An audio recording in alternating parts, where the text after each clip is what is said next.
So for the second half here of tonight's seminar, let me just say a couple of things. I think it is an insight in my research to make the connection that Paul was engaged in distance learning. Because today we talk a lot in the 21st century about the relative value of learning face-to-face like this and learning online through the internet and what we might call distance learning models. We imagine that distance learning was only possible for us because the technology is required. But I think we can imagine that there were different forms of learning in different contexts, in different periods of human history. And clearly, when we say learning, what we mean is Paul needed to communicate what some would call his gospel, his teachings, his beliefs, to a group that wanted him to give them advice and direction and counsel. And so to do that, because he was busy in other parts of this region, he needed to write letters. And letters were, in some sense, the technology of his time. By the way, when I say write letters, I don't want to contribute to the misconception that Paul wrote letters down like we do or typed them like we do. No, Paul verbally, orally dictated to a scribe, one of his assistants. The scribe wrote the letter. And then Paul had that co-worker person, like a postdoc, take it to the community. Distance learning. It's interesting that he may have written other letters. We may not even have all of Paul's letters. We're not sure.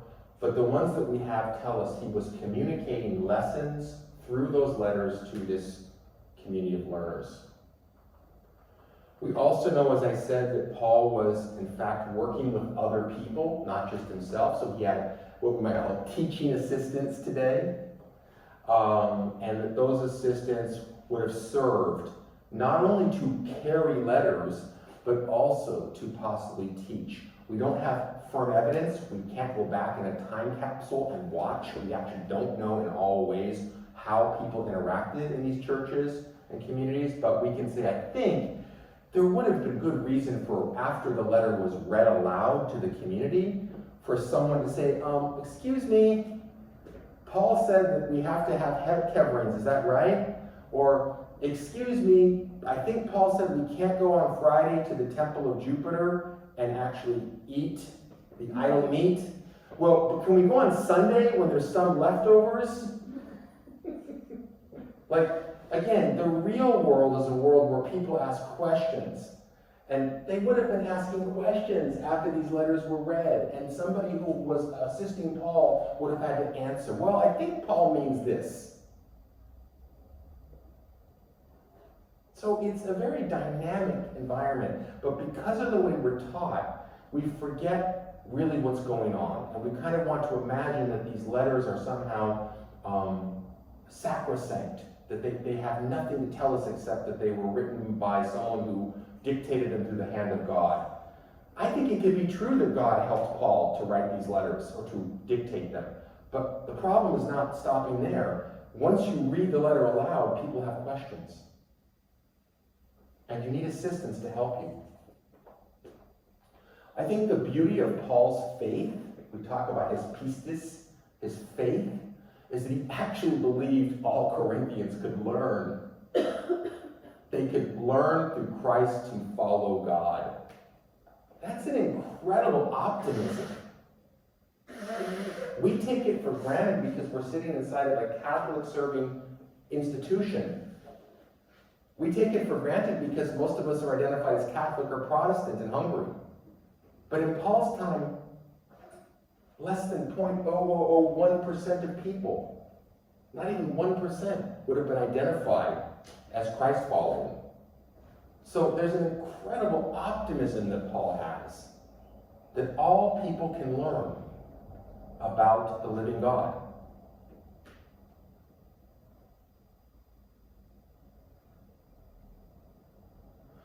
To learn for Paul as a teacher includes what some might call suffering, but I think we probably do a better job of saying struggle. Paul does see learning for students as a struggle. That's why he's so patient. That's why he's so kind. That's why he's so hopeful. He doesn't give up easily on students. I've met teachers who give up on students very quickly. But that wasn't Paul. In that sense, Paul is a very modern, reform-based pedagogue. He really does believe that all people can be called to learn. Now, he recognizes that some of them are stubborn, and they may go backwards, and they may even disagree with him, but that doesn't stop him from working the lesson plan, as I would call it. Well, this is very true of many teachers, and you're all beginning teachers and new teachers. I'm going to talk to my friends over here who are teachers for many years. In fact, one of my colleagues, as we know, has taught for over 20 years, which is an incredible accomplishment. Sometimes as teachers, we can become impatient.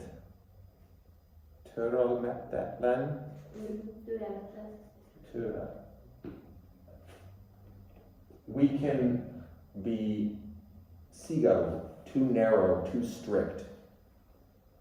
We can also be harsh, and I don't know how that word would best translate. We'll have to work on that, hopefully, when we write something together. Harsh is a kind of, it's when a teacher says something that feels very hard, very unfeeling, sometimes even a little angry. Have we ever had a teacher who made us feel bad? I see our heads going like this. And do we ever feel kind of small because the teacher was like, and maybe the teacher even did it in front of other people, like came to us and said something and our friends heard, they're like, wow. Okay? So we call this a harsh kind of a lesson. There's evidence in 2 Corinthians that Paul, in his first letter, offended, hurt, and was treating some of the congregants harshly. And we talked about that in the leadership talk. Paul is sorry for that. He apologizes. He feels bad. He realizes that it was a harsh lesson because he said things to his student adepts that made them feel bad. On the other hand, he gives an explanation for it, like probably all smart teachers do. Well, it may have been hard for you to hear that, he says. I'm paraphrasing. But it was good for you because it increased your commitment to Christ. It improved your faith. It made you even more committed to this project. Today we call that non-cognitive effects. There's actually research in the literature about these kinds of effects. Paul says in 2 Corinthians chapter 7, "For see that earnestness this godly grief has produced in you. What eagerness to clear yourselves, what indignation, what alarm, what longing, what zeal, punishment. At every point you have proved yourself guiltless in this matter." In other words, he's saying it's made you a better person. Your character has been improved. Sometimes that's called character education. So, Paul is a complicated teacher. Sometimes he says things that are harsh and hurtful, but he tends to try to back up and say, okay, I didn't mean to hurt you, but it's also a lesson you needed to learn. If you ever remember interacting with a student, I actually can remember 2 students I did this with, and I felt very guilty about it. But in the end, I could justify myself because I said, someone had to say this. Well, once I prepared a boy,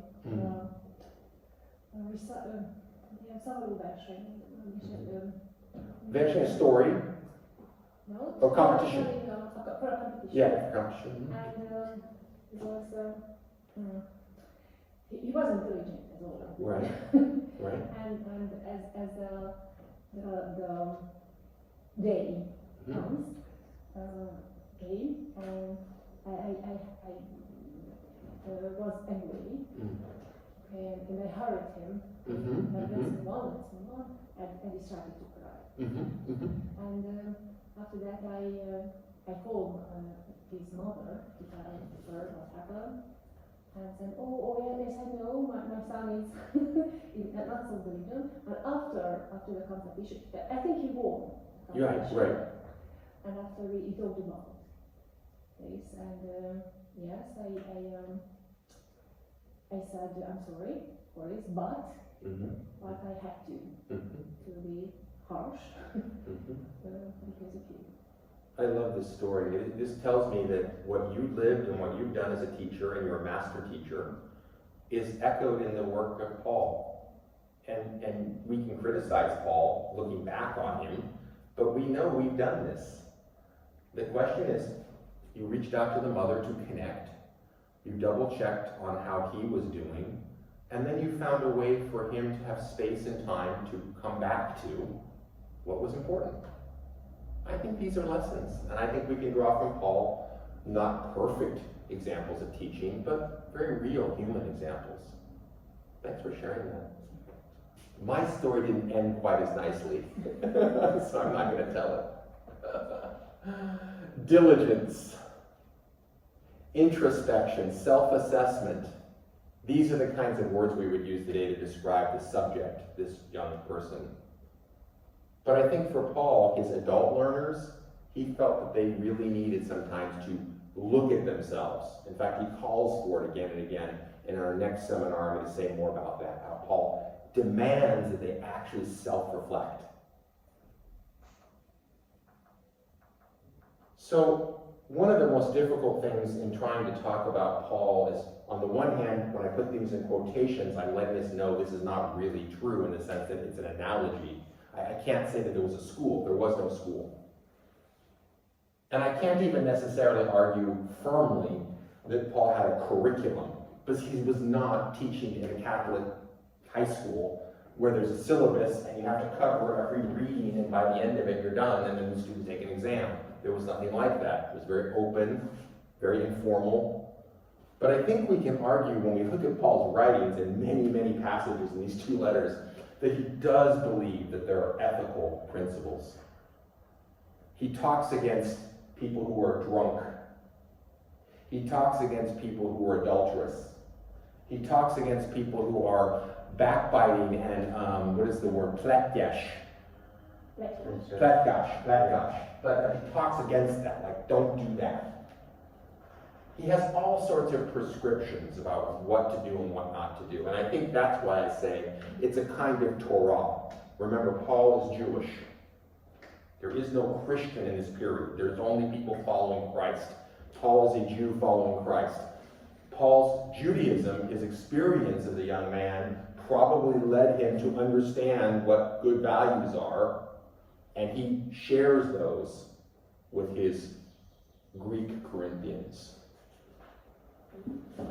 One of you have said earlier when we started this talk tonight that stability and consistency were very important in a teacher. A teacher is somebody who's consistent. That's exactly the argument that I think we can say Paul is making. He doesn't like these substitute teachers. He doesn't like these inconsistent messages. He doesn't like these people who aren't really focused. He wants things to be, in some sense, moving forward.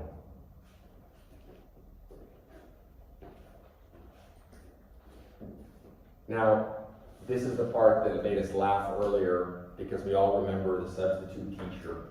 Let's pray for the substitute teacher, by the way. Let's show mercy and humility, because if you've ever been a substitute teacher, which I have in public school in New York, it's kind of a hard job. I mean, kids will lie to you. They'll tell you, oh yeah, I don't have to do this. My teacher told me that I don't have to do that homework. Or they'll say, Bachi, can I go to the bathroom? Yeah, sure. They don't come back.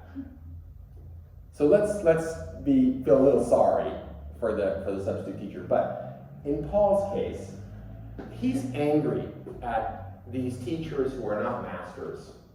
In his mind, to be a master teacher is to be Peter, Apollos, or himself.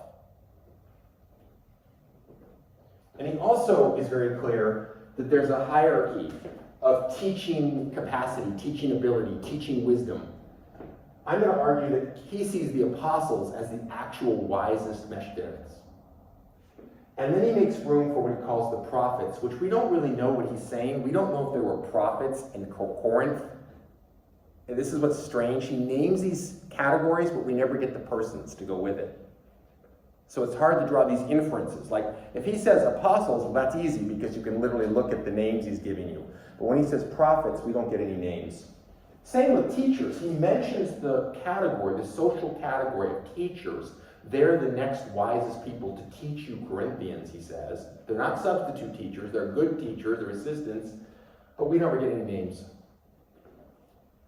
So it's, again, this sort of interesting thing. How do we make sense of it? One thing we know is, even if Paul isn't giving us the names for any particular group, he's really concerned in 2 Corinthians chapter 11, verse 5, about what he calls the super apostles, or what we translate from the Koine Greek to mean super.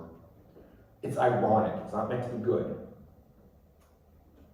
They're not master teachers. They're teaching the wrong objectives. They're utilizing the worst instincts to convince people of something called, in Paul's mind, the meaning of Christ. A lot has been written about how to label that group of people, and I have a lot of problems with how scholars have approached it. So I'm not going to say too much today about it, but I think we can at least say this. He doesn't consider them to be the real master teachers. So, when I said earlier that Paul's establishing some objectives, I want to argue that his objectives are fairly clear. First of all, for Gentiles, literally for Greeks and Gentiles, which are part of that category, their way to God, the God of Israel, Yahweh, is through Messiah, through Christ. Christos, of course, is the Greek for Messiah. So he's clear, that's the way. You don't need to become Jews or practice all Jewish practices in that time. He's very clear about that. You need to go through Christ. And Christ needs to find you to bring you through. The other thing that Paul's very clear about is whatever core objectives we have about ethical life, doing the right thing, living morally, living properly, we are not going to take our lessons from the majority of Greeks or Jews or Romans living in this time. So he's critical of Roman institutions. I think he could have gone further. For some reason he doesn't. He's certainly critical of Greek practices like the symposium, like festivals, like people going and being drunk in the streets. I think you could argue implicitly, obviously, he's critical of Jewish practices. Not as much as I think some Christians would like to believe today, but I do think he has certainly concerns that there are, among the majority of these groupings, they're not the way. The way in Paul's mind is through what we now call the Son, but again for Paul clearly, it's Jesus. And the other last and most important core objective, which Paul keeps hammering home in both letters, is you're not here to worship Peter. You're not here to worship Apollos. You're not here to worship me, Paul. You're here to worship Christ. And Christ is your way to the Father. And we must unite together as a Corinthian community rather than divide ourselves up. One of the ways Paul expresses that in 1 Corinthians is the notion of love, hope, and faith as guiding lights to bring people together. Because Paul is worried about false teaching, but he's also worried about people being kind of selfish, very interested in their own loyalty, affiliation. He talks about how some people suggested, I was baptized by Paul, so therefore I follow Paul. And other people would say, well, I was baptized by Peter, so I follow Peter. Paul says that's wrong. We are all in and for Christ. I think that's a core objective. Don't let anybody take us off that unified path.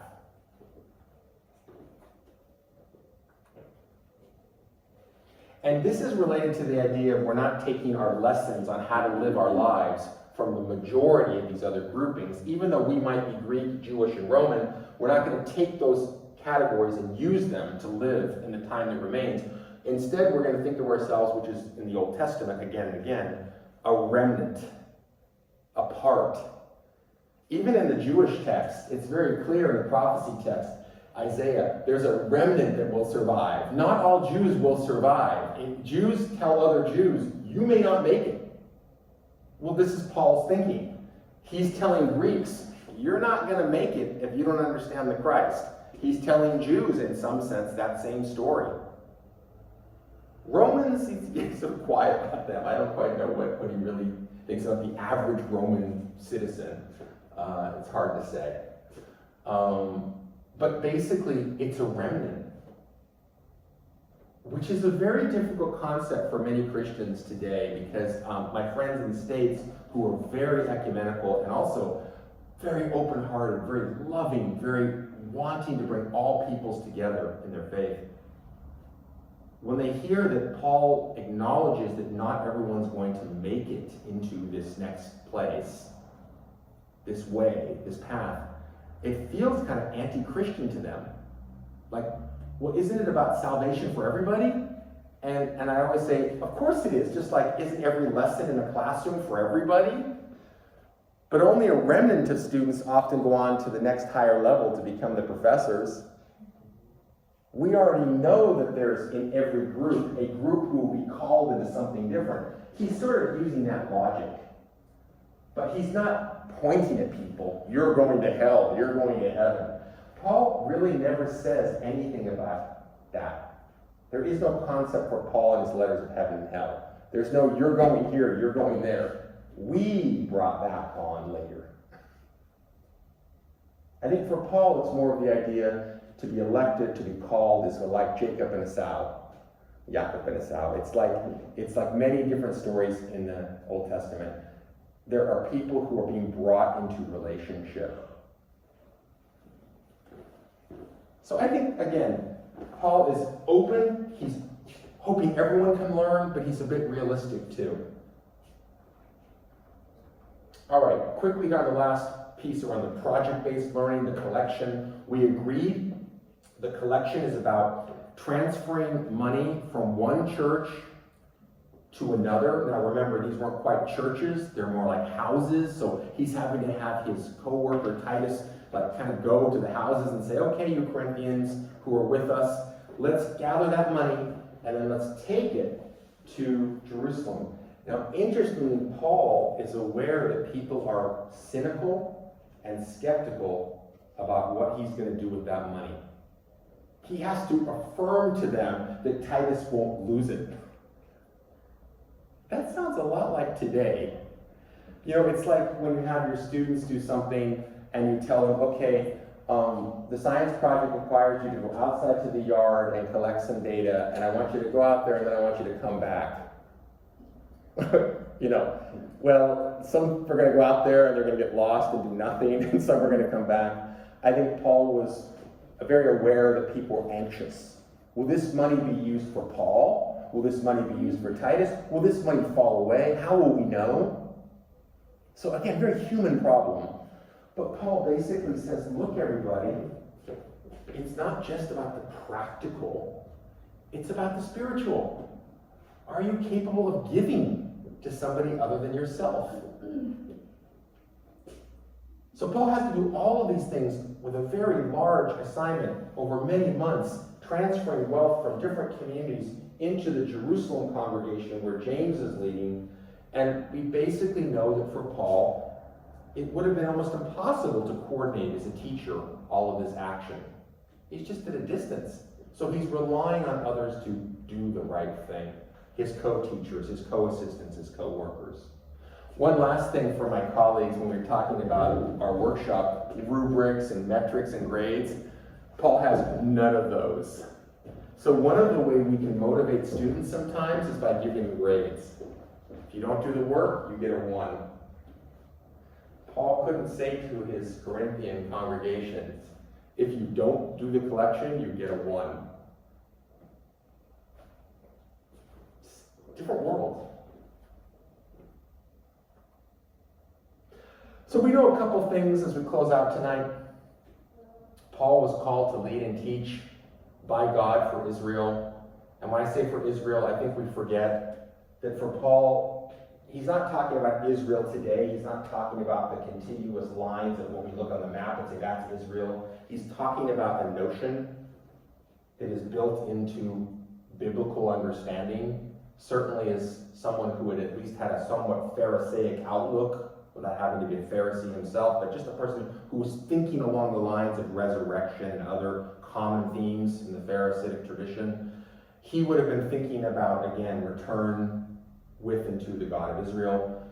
And he saw the Messiah, who we call Christ, as someone who was the announcement of these times, that we were now gathering nations for the kingdom. He himself felt called to lead and teach in a relatively short horizon. He did not think that this was going to go on forever. Paul could not have imagined that 2,000 years later we'd be sitting here. It's interesting when you think about that. He was a wonderful example of a teacher among co-teachers. He includes a critique of the false ones, but he also at least understands the idea of teaching as a critical feature of the Corinthian formation.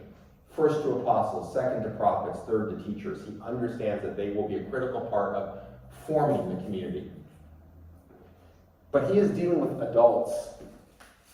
He doesn't have control of their lives like we do as teachers who go into middle schools. We have control of the students in many ways. We control when they come, we control when they leave, we can call their parents.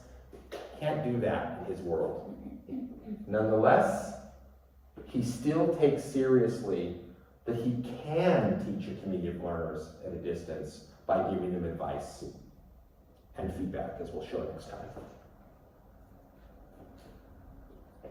Still, what's stunning to me when I think about Paul's challenges, he values explaining and clarifying and giving evidence for his thoughts. He does use quotations, or we should say paraphrases, from the Old Testament or the Septuagint. He does think it's important to think about what we're doing, but he doesn't have the kind of controlled environment that we as teachers today take for granted. Even if we think our students aren't necessarily learning as much as they should, bottom line is we have a lot of things in place to support students. Paul was working in a very open, non-formal system of education, but did an amazing job from what we can tell, because we're here today and partly because of him. Next time we meet, Monday, 5 p.m., we'll talk about Paul's assessment strategies. We'll try to figure out whether he can teach us anything. Was he a good formative assessor? Did he give good feedback, bad feedback? As teachers in training, should we be giving good feedback to our students? What are some things that work and some things that don't? We can give you some advice about that, because boy, I've studied that topic, and not all feedback works, but some of it does. Thank you very much. Thank you. You did it.